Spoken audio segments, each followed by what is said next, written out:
টাকাটা হয়েছে, তারপরে 2 থেকে 3 দিন পরে তাকে বস্তাভর্তি লাশ কাছে রাখা হয়েছে। পরবর্তীতে আমি সাংবাদিক ভাইদের মাধ্যমে প্লাস আমাদের এই মানববন্ধনের মাধ্যমে এই নরপশু হত্যার কিভাবে জামিন পেল আমি সমস্ত মানুষের সামনে তুলে ধরতে চাই।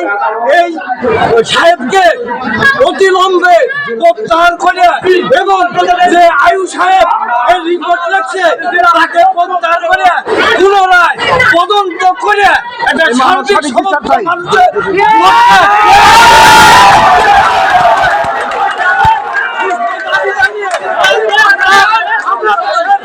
আমরা পুরো দেশবাসীকে আমি আইনের আওতায় এনে সুস্থ বিচার ব্যবস্থা চাই এবং দেশে সুশাসন কামনা করতে চাই। এই বলে আমি আমার সংক্ষিপ্ত বক্তব্য শেষ করছি। ধন্যবাদ সবাইকে। মুক্তারের পাশে অনেক